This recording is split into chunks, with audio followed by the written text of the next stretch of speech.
Hello and नमस्कार मो channel को आपण को स्वागत। मु आज आपण सहित शेयर करी पोली पिठार रेसिपी। बहुत ही टेस्टी रेसिपी आपण मैंने निश्चित ट्राए करेंगे। तो चलते स्टार्ट करिए। ये मुझे गोटे ग्लास बिरी आ हाफ ग्लास चाउल एबे ये दुईटा जाक बतुरी देव। 2 घंटा पर या बाटी देती ये देखिए ऑलरेडी मु बाटिकी रेडी कर सारे। आपण मैंने यहीपरि बैटर को मोटा रखिए, पतला जमा करेंगे। तो तापर ये ऐड करवा लुण टेस्ट हिसाब से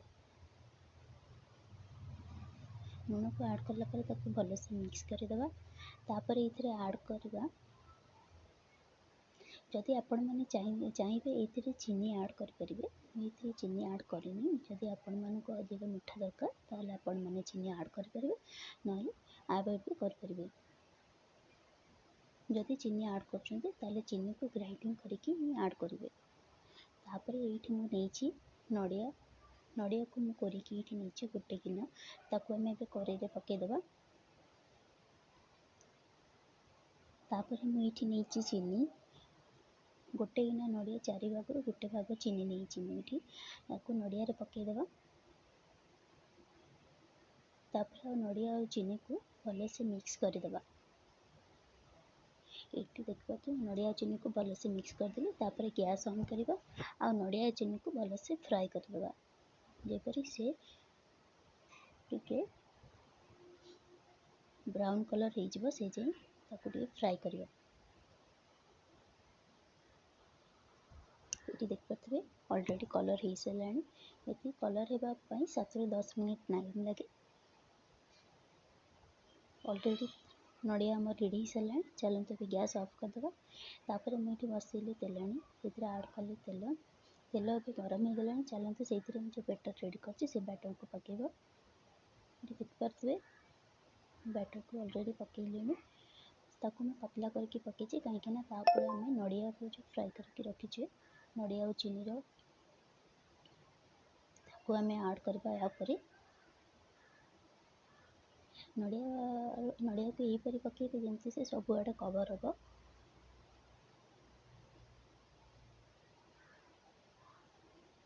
जमती खाइला बेले माने नड़िया ये बहुत भल लगुव खाइला टाइम रे। तो सहीपरि कवर करेंगे जमती खाइबा को बहुत भल लगे। एबे तापर बाकी बैटर को पकईकी कवर करदे। सेपरी पतला पकईकी कवर करदे।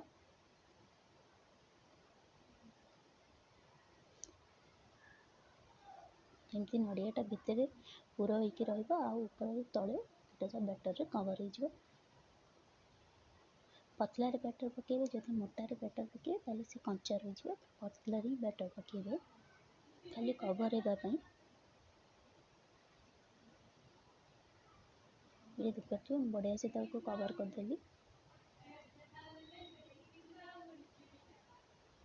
तापर तलपट टिके कलर है आम उल्टेदबा।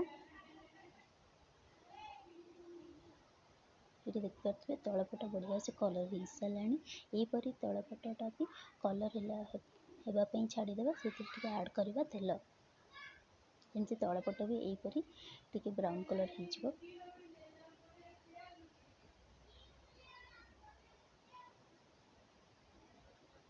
ये देखिए दीपट साइड जा बहुत बढ़िया कलर हो सारा। ऑलरेडी ये रेडी हो गला। ये रेसिपी को निश्चित ट्राई करेंगे, बहुत ही भल लगे खाइबापी। देखिए दीपट जाक बहुत बढ़िया से कलर हो सारा। एवं आम को बाहर करदे। बाकी तक भी आम यहीपरि ही करके बाहर करदे।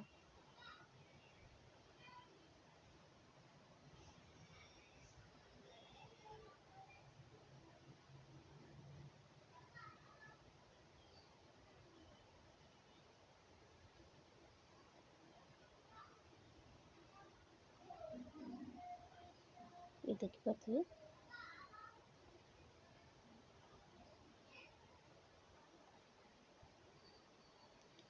ऑलरेडी मो सबुतक रेडी हो सारे।